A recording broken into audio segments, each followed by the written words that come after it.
You're watching Chalk Talk. It's the postseason. We just had single hands. We got 2 more weekends of postseason action coming up. I am psyched. Eric Stork, are you psyched? I'm very excited. Looked like a great weekend down in Florida, Chris. And of course, you're coming to us from the other side of the world. It's morning there, isn't it? Down under. Yep. We have a 13-hour time difference now. We got a new record on Chalk Talk. That's right. The previous one was 12, right? Yep. And you've got a new boat, don't you? Yeah, we just got it in the water yesterday. We christened her and sent her out, and no real issues. And we're excited for a whole month of training here in Perth, and then a couple of regattas, and we're gonna make some big steps. Fantastic. Glad to hear it. Well, there's been plenty of good action going on here as well. Single hands, as I mentioned in the intro. I spent the weekend down in St. Pete, and you couldn't ask for better conditions. Beautiful 3 days of sunshine, big wind, about between 12 and 20, mostly up near 20, and just a great venue, great race committee work by the St. Pete Yacht Club and USF combined. Whoa, big auto tack that turns into capsizes there. 1, 2, 3 capsizes. And another one, 4. Wow. And as we talked about, as you predicted, Eric, a 2-horse race, not only in men's but women's as well. Over on the men's side, we had Cy Thompson, early dominance, winning the first 6 out of 7 races, but I talked to him right after the second one, and he already said he was tired. I'm not gonna lie, I'm getting a little tired. After 2 races, huh? Yeah, I haven't been in the boat much. You what? I haven't been in the boat that much. Yeah. And that's a sentiment I got from a lot of those sailors sailing college double hands all season and hopping into the boats. But he sailed well all the way through, but Charlie Buckingham, catching him at the end, passing him in the third to last race, and holding on for the win overall. Charlie Buckingham, the 2010 ICSA single-hand champion for the men's. And Eric, you knew it. You knew it was coming, didn't you? Yeah, congratulations, Charlie. You know, big thing is he hasn't traveled as much as Cam Coleman this past year, but out of everyone else, he's the most traveled, and that makes a difference. And like you said, I was tired. I'm sure Charlie was not quite as tired, and he was able to hold on to the end.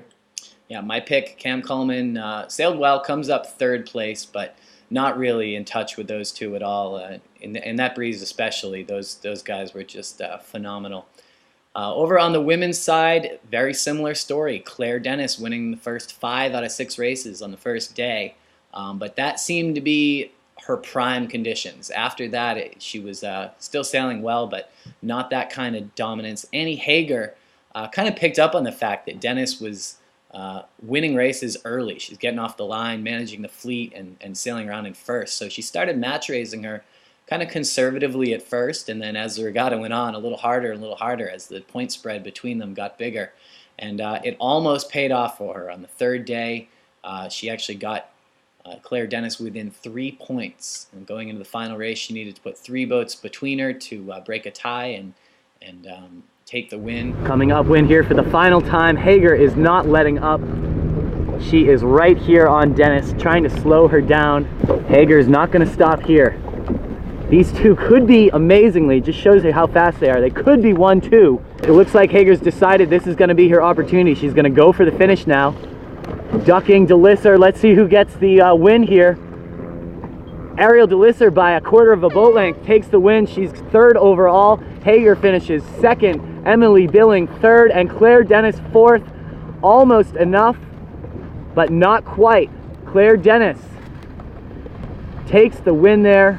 Great effort by both girls, but congratulations to Claire Dennis from Yale, breaking the streak, Annie Hager's 2-year streak as the single-hand national champion. So let's take a look at those scores. Yeah. Don't sound so excited, Chris. I've got my work cut out for me, that's for sure. We've only got a couple weeks left of predictions. Also sailing this past weekend, Mesa Women's. A little strange that it conflicts with the single-handed champs. This is the last chance qualifier for Mesa Women's. I guess Mesa has decided not to do that again. Yeah. But William Smith, St. Mary's, and ODU, they were fine, already qualified, so 5 spots up for grabs, including Georgetown, and they really got it done. Sydney Balder and Rebecca Evans in A getting second. Lauren Burke and Nancy Haygood kind of dominating B division. They won the event. Seniors from HWS already qualified, but Caroline Patton and her freshman crew, Jane Rue, win A division. So Georgetown gets a win, William Smith second, the Pennsylvania Quakers third. So good for them. And then also qualifying Cornell, Navy, and George Washington. A little further north, back at Con, they've been hosting a lot of events this year. Stanford puts on a show at the freshman intersectional, winning, I guess, both A and B division in the combined divisions, but first and second in that combined division. Mateo Vargas, Yuri Namakawa, Mackenzie Wilson, Kevin Laub, and Kelly Ortel all combined for first and second. And these Stanford guys, we've been talking about them since the beginning of the year. They know they're part of something special, and they're putting the results up to prove it already, so watch out for them.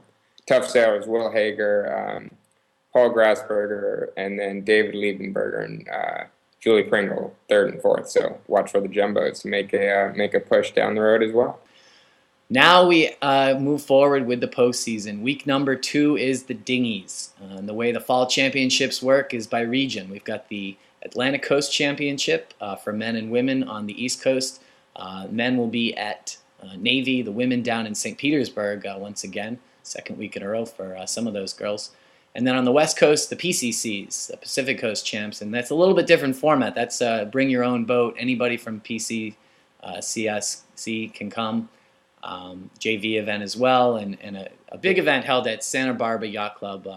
Pretty exciting. But the biggest talent pool has got to be these Atlantic Coast Championships. That's where the biggest, strongest districts are. And so first, let's talk about women's ACCs. We've got out of Mesa, 8 teams this year.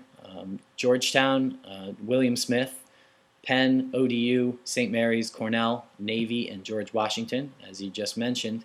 BC, Conn, Harvard, Coast Guard, Yale, Tufts, and Dartmouth coming in from NISA. And then from SESA, we've got Eckerd, Charleston, and South Florida. So you look at this list, and what do you think? Yeah, well, NISA has been pretty strong this year. Conn, I'm really interested to see if they can bring it on the road. Harvard, Emily Lambert's been sailing real well.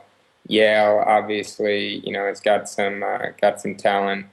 Mesa, St. Mary's coming out of there. Georgetown just won the Mesa Women's. Sydney Bulger and Rebecca Evans and Lauren Burke, Nancy Haygood sailed real well combined. But you got to look at BC here, I think, to take the lead. And Annie, has probably got that fire in her. Not that she never does, but she's got it after just losing last weekend. And I think Annie and Emily will go out and dominate A division and get the job done for the win. I'll be interested to see some of those Mesa teams. We just talked about Georgetown coming off of a win. St. Mary's is an interesting team. We haven't seen Megan McGill, who usually sails A division for them, in quite some time, actually. She's sailed some co-ed. She took a week off, and so she'll likely, I assume, be coming back for this event. So definitely be interested to see how they do. But I don't think I'm willing to roll the dice on any of the Mesa teams, knowing that Boston College is going to be bringing the heat. So I think I'm going to reluctantly take the same pick as you this week, and also take the Boston College Lady Eagles to win this year's ACCs. Moving on to co-ed ACCs at Navy. We've got 7 Mesa teams, 8 NISA teams, and 3 from SESA. Yeah, so from Mesa, St. Mary's, Navy, Georgetown, Hobart, ODU, Kings Point, and SUNY from Mesa. Coming down from NISA, very excited to get to slightly warmer waters. I think BC, Roger Williams, Harvard, Brown, Vermont, Yale, MIT, and Connecticut College. And finally, SESA coming north for the last time. We got Charleston, Florida, and Miami. So what do you think, Chris?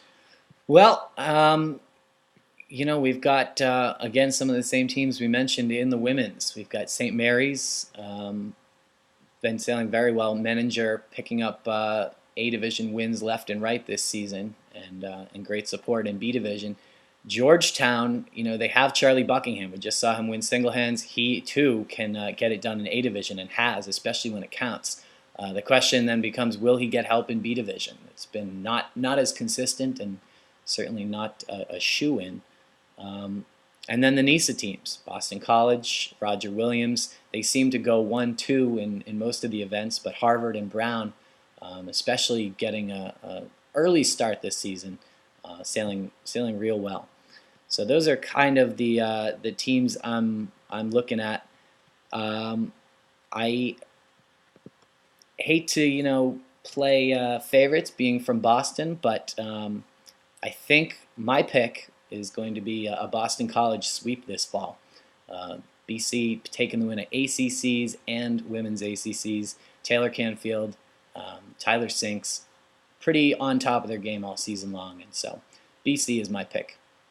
Yeah, BC will be good. They got Tyler and Taylor, and I'm sure they'll be right up there. I'm actually going to go with St. Mary's. I think Michael Menninger has been sailing just about better than anybody this fall. A little bit under the radar, hasn't been at all the big events, but I think they'll get it done. And then Joshua Greenslade in B Division with some real experienced crews.